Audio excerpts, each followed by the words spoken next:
Okay, so this story definitely deserves an update because it looks like the coup attempt in Venezuela has failed. And unless the United States intervenes with its military, it looks like President Maduro will still be in power. Another reason I want to make this update video on, of course, our backup channel. We did one on our main channel, but another reason is because I'm seeing just horrible, biased coverage of the latest situations developing right now in Caracas. And of course, we wanted to give you a better perspective here because, again, as a person who has traveled to Venezuela, who has been in Caracas, I am not a fan of Maduro, but I am also not a fan of Juan Guaido.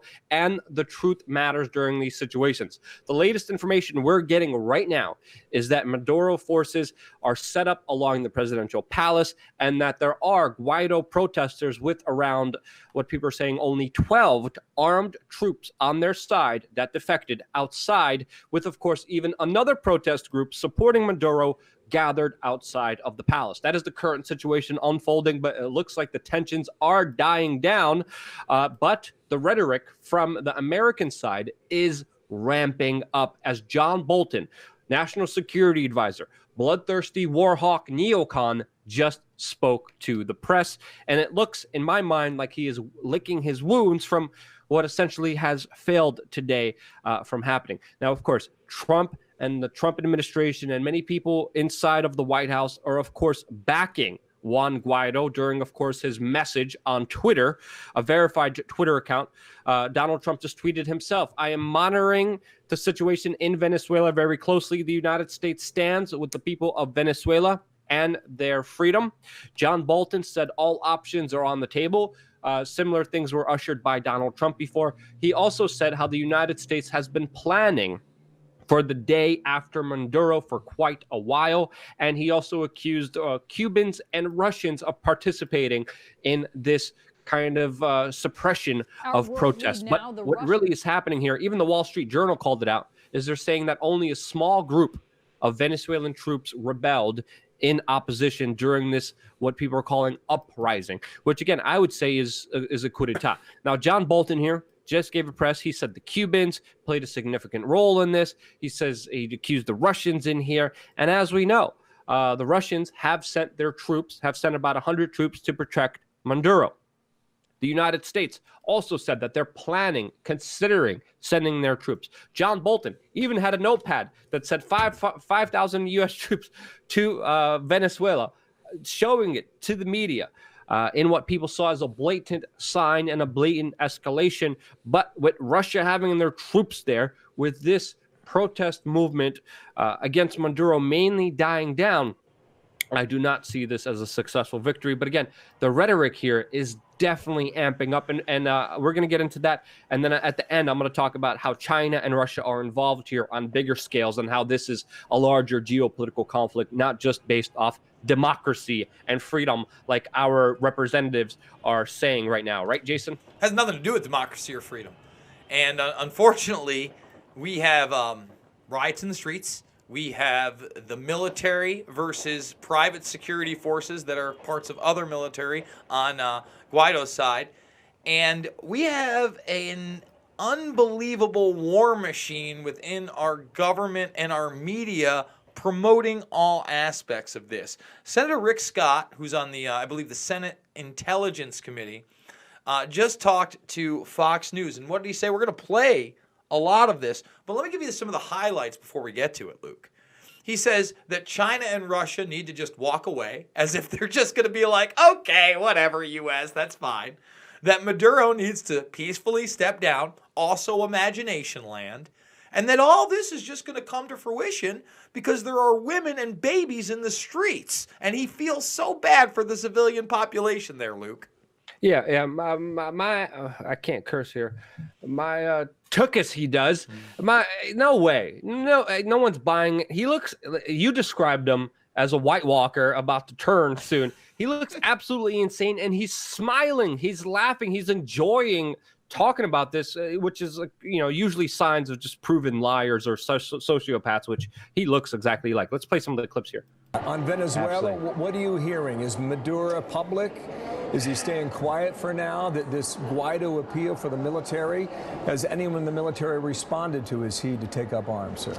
Well, I've got a briefing today from the White House. I've talked to some military members. I was down on the border of Venezuela, the Colombian border last week. I saw the, you see these moms with 2 or 3 kids sleeping on the street because they don't have a job, and the only food they get is from a USAID food station. So again, starving mothers in the streets with several children and babies, the only way they're eating is by the kindness, the goodness of the United States military and the drops. Without those drops, Luke, these babies would not be eating.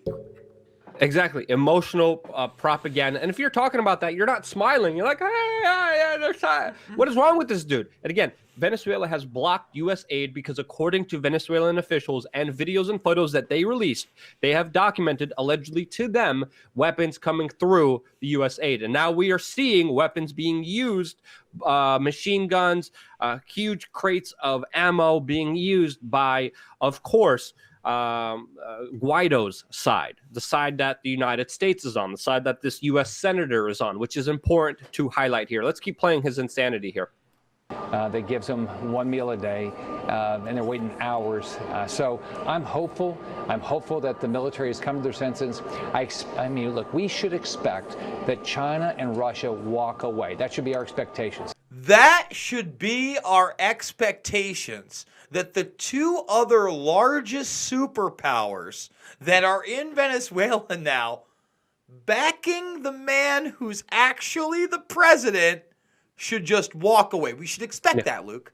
That's insane. I mean, Russia has been a long-time trading partner, economic partner with Venezuela, and so has China. China has a $20 billion loan with the Venezuelan government. Venezuela gave oil to China, and it's still a major trading partner with oil, and China is still owed $20 billion. If you think China's going to allow a coup d'etat to happen to not get their money back, no, that's the geopolitical stage here that we need to understand here that is very significant, and why a lot of these countries back the current leadership, because they have a lot of invested into Venezuela, which of course is a very resource-rich country, a very oil-rich country, but because of sanctions and because of poor mismanagement and poor governing, all governing's poor, but it's especially poor in Maduro, him literally gaining weight, eating empanadas on TV. I don't like Maduro.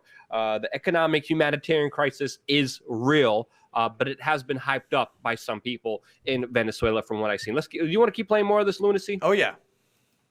Let the people of Venezuela dictate their future, not some faraway power.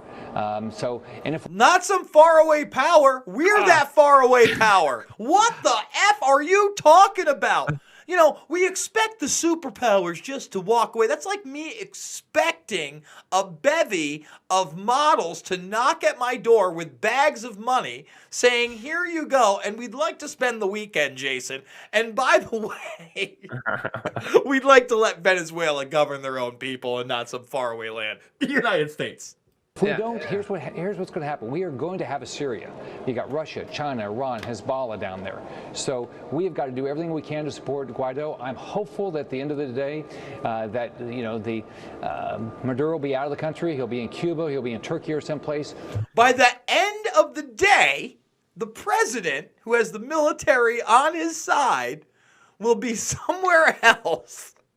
And we should expect Guaido to just be in power because Iran is there, Hezbollah is there. Yeah. Dude, I mean, he's literally laying out that the entire axes of evil from the propagated war on terror are in Venezuela now, and if we don't get militarily involved, it's going to be Assyria. Guess what, Luke? There isn't Assyria unless we got militarily involved in it. And that looks like the only scenario where Maduro will be able to be ousted out of power, because these idiots are only empowering him with the lies, with the disingenuous, with the propaganda and bullcrap trying to spread democracy. What the United States is doing is ultimately creating the fire, fanning the flames, and allowing Maduro to be more popular amongst his people and the military there. That's the only reason he's still in power, because of the fake opposition, the lies, and the bullcrap that's being levied against him. Now, I was in Venezuela. I saw a bunch of Iranian tributes and statues. Yeah, does exist here. But again, it's a perfect geopolitical storm, and it's not about democracy, which people need to understand. You got anything more from this Looney Tune guy? You know, there is, but let's just, I mean, he just repeats himself. He talks about the babies again. He talks about the Syrians. He talks But look about how he talks about the women and babies. He's smiling, like he's reveling in it. He's enjoying, like, what is wrong with this dude? I mean, he seriously looks like an evil villain, sociopath. Again, sorry, I'm going out of topic here. To go back to your other point about, Persian, aka things from Iran, sculptures being there, people need to understand the entire Persian culture isn't someone that's our enemy. Everybody in Iran isn't a terrorist. Okay, we actually say that their military, the Iranian Revolutionary Guard, they're all terrorists. Think about that. Think if somebody tried to classify the U.S. military as terrorists. Well, Iran did in actually a response to the United States. As they should. As they should. Folks, we are at a time period right now where the media, the alternative media, mainline government are frothing at the mouth for what? Military action in Venezuela, because nobody's walking away. All this is just bullshit. The only way this gets done is military intervention in this country. Yeah, I would disagree. I don't think they should. I think it's just one idiotic gesture copying another idiotic gesture. I'm like, come on. We need a little bit more diplomacy here. Well, I don't think they should either. I think that this is what it's leading to. Here. I mean, we have to be, let's try to call things out as fairly as we can here. But to me, it's all stupid.